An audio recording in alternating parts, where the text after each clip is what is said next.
ভালো করে মিশিয়ে নিচ্ছি। দেখুন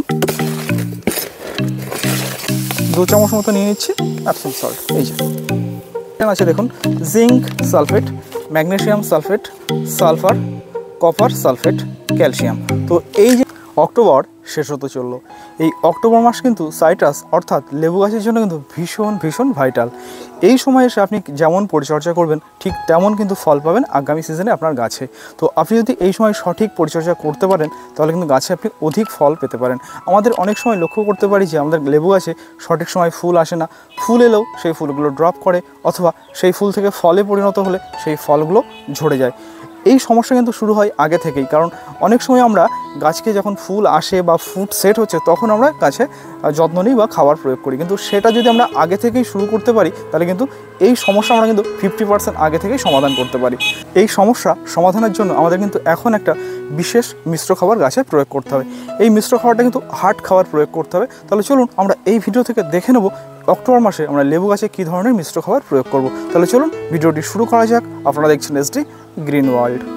মিশ্র খাবার প্রয়োগ করবার জন্য আমরা প্রথম যে উপাদানটা নিচ্ছি সেটা হচ্ছে কম্পোস্ট সার। আপনারা চাইলে কাউডাং কম্পোস্ট নিতে পারেন, অথবা যেটা আমরা ভার্মি কম্পোস্ট বলি সেটাও নিতে পারেন। তো এই খাবারটা আমি সাধারণত আমার যেহেতু বড় সাইজের পাত্র 50 লিটারের ড্রামের জন্য তৈরি করছি, আপনারা চাইলে পাত্রের সাইজ ছোট বড় অনুসারে রেশিওটাকে পরিবর্তন করে নেবেন। তো 50 লিটার পাত্রের জন্য আমি এখানে নিয়ে নিচ্ছি একদম হাতে এরকম 2 মুঠো করে ধরছে, এরকম 2 মুঠো থেকে 3 মুঠো কম্পোস্ট সার। এই কম্পোস্ট সারের পরিমাণ কম বেশি হলে কোনো সমস্যা নয়, আপনারা চাইলে বেশি মাত্রাও দিতে পারেন, কোনো সমস্যা নয়। তো আমি 50 লিটারের জন্য নিয়ে নিচ্ছি প্রথমে এই ধরনের 2 মুঠো কম্পোস্ট সার, প্রথম উপাদান। দ্বিতীয় উপাদান যেটা আমরা নেবো সেটা হচ্ছে 1 মুঠো নিয়ে নিচ্ছি আমি একদম, যেটা দেখতে পাচ্ছেন শিংকুচি, আমরা যেটাকে বলি হর্নবিল, দেখতে পাচ্ছেন আপনারা 1 মুঠো শিংকুচি। 3 নম্বর উপাদান আমি ঠিক সম রেশিওতে 1 মুঠো নিয়ে নেবো হাড় গুঁড়ো। এই যে এখানে নিয়ে নিচ্ছি 1 মুঠো হাড় গুঁড়ো। 3 নম্বর উপাদান যেটা আছে দেখুন এখানে আমাদের অ্যাপসম সল্ট অর্থাৎ ম্যাগনেসিয়াম সালফেট, এটা নিয়ে নিচ্ছি আমি মোটামুটি ধরুন 2 চামচ মতো নিয়ে নিচ্ছি অ্যাপসম সল্ট। এই যে 3 নম্বর উপাদান যেটা আছে সেটা হচ্ছে হিউমিক অ্যাসিড, এটাও ঠিক মোটামুটি 2 চামচ নিয়ে নিচ্ছি হিউমিক অ্যাসিড। 6 নম্বর উপাদান হিসেবে আমি নিয়ে নিচ্ছি স্মার্ট জিঙ্ক। অনেকে আপনারা আমাকে জানিয়েছেন যে স্মার্ট জিঙ্কটা পাচ্ছেন না, তো আপনাদেরকে প্রথমে দেখিয়ে দেবো এর কম্পোজিশন আছে দেখুন zinc sulphate, magnesium sulphate, sulphur, copper sulphate, calcium. তো এই যে কম্পোজিশন আছে এই কম্পোজিশনের যে কোনো একটা আপনারা এটা ইউজ করতে পারেন। তো স্মার্ট জিঙ্ক এটা তো একটা ব্র্যান্ড বা একটা নেম বলতে পারেন, তো এর পরিবর্তে আপনারা যে কোনো একটা এই কম্পোজিশনযুক্ত খাবার কিন্তু প্রয়োগ করতে পারেন। তো এটার জন্য ঠিক আমিও নিয়ে নিচ্ছি এরকম মোটামুটি 2 চামচ মতো স্মার্ট জিঙ্ক। এই যে 2 চামচ স্মার্ট জিঙ্ক নিয়ে নিচ্ছি, এবং এর সাথে নিচ্ছি আমি টাটা ধ্রুবী গোল্ড, এটা নেবো মোটামুটি ধরুন এই 2 চামচ মতো, এটাও নিচ্ছি 50 লিটার ড্রামের জন্য 2 চামচ, এটাও আমি নিয়ে নিচ্ছি। তো এই গেল আমার মেন যে মিশ্রণটা ছিল উপাদান। তাহলে প্রথমে আপনাদেরকে এক এক করে দেখিয়ে দিই।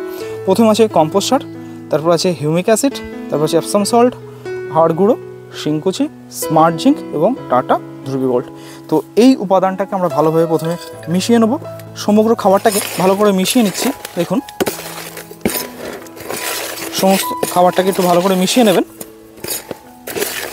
শুধু এই মিশ্র খাবার প্রয়োগ করলে কিন্তু চলবে না, এর সাথে সাথে কিন্তু আমাদেরকে আরও কিন্তু কয়েকটা বিষয় আছে, সেটা মিশ্র খাবার প্রয়োগ করার পরে আপনাদেরকে জানাবো।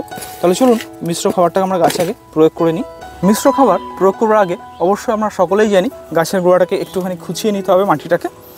সেক্ষেত্রে কী হবে, গাছে আমরা যে মিশ্র খাবারটা প্রয়োগ করব এটা ভালোভাবে মাটির সাথে মিশে যেতে বা বলতে পারেন গাছের যে নিউট্রিশন সেটা কিন্তু সাপ্লাইটা ভালো হবে।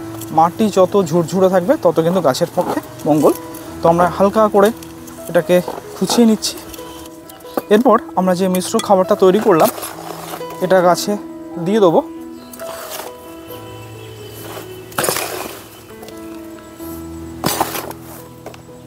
এই যে দেখুন আমাদের কিন্তু মিশ্র খাবারটা অলমোস্ট দেওয়া কমপ্লিট হয়ে গেছে। যে মাটিটা আমরা আগে হালকা করে খুঁচিয়ে নিয়েছিলাম সেই মাটিটাকে মধ্যে খাবারটাকে একটু ভালো করে মিশিয়ে দিচ্ছি। এবং আমরা সকলেই জানি গাছে মিশ্র খাবার প্রয়োগ করা হয়ে গেলে অবশ্যই কিন্তু ভরপুর মাত্রায় গাছে জল দিতে হবে। তো আমরা গাছের গোড়াতে ভরপুর মাত্রায় জল দিয়ে দেবো। তো বন্ধুরা, এই ছিল প্রথম যে আমাদের পরিচর্যা, গাছে কিন্তু মিশ্র খাবার প্রয়োগ। শুধুমাত্র এই মিশ্র খাবার প্রয়োগ করলে চলবে না, এর পাশাপাশি কিন্তু আমাদেরকে আরও কয়েকটা বিষয়ের উপর বাড়তি নজর দিতে হবে। যেমন এখন যেহেতু বর্ষা শেষ হয়ে গেছে, আমরা কিন্তু এই সময়টাতে এসে পুরোদমে গাছে কিন্তু তরল খাবার প্রয়োগ করব। সেক্ষেত্রে আপনারা খোল পচা জল অথবা সবজির খোসা পচা যে জলটা, সেটা কিন্তু প্রতি 15 দিন ছাড়া ছাড়া গাছে ইউজ করতে পারেন। এবং এর সাথে সাথে অবশ্যই আমাদের কিন্তু প্রতি 20 থেকে 25 দিন গ্যাপে গ্যাপে মাইক্রোনিউট্রিয়েন্ট অর্থাৎ অ্যাগ্রোমিন গোল্ড অথবা মোবোমিন কিন্তু স্প্রে করা প্রয়োজন।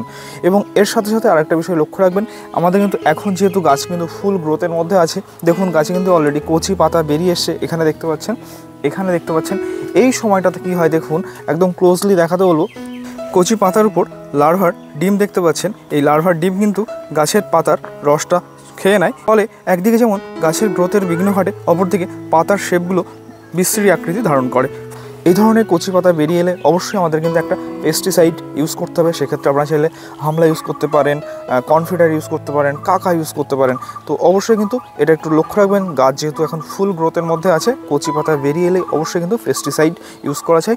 এবং প্রতি 20 থেকে 15 দিন গ্যাপে গ্যাপে অবশ্যই কিন্তু ফাঙ্গিসাইডটা কিন্তু আপনারা এখন প্রয়োগ করতে থাকুন। এখন আমাদের লক্ষ্য থাকবে গাছটাকে ফুল দমে বাড়িয়ে নেওয়া, এরপরে কিন্তু আমাদের লক্ষ্য থাকবে গাছে ফুল আনা। তো আমাদের কিন্তু পরবর্তী ধাপে গাছে কীভাবে ফুল আনতে হবে স্টেপ বাই স্টেপ প্রতিটা ভিডিও আসবে। তাহলে চলুন, এই ছিল ছোট্ট একটি ইনফরমেটিভ ভিডিও। যদি ভিডিওটি ভালো লাগে অবশ্যই ভিডিওটিকে লাইক, শেয়ার এবং চ্যানেলটি সাবস্ক্রাইব করতে ভুলবেন না। দেখা হচ্ছে পরবর্তী ভিডিওতে।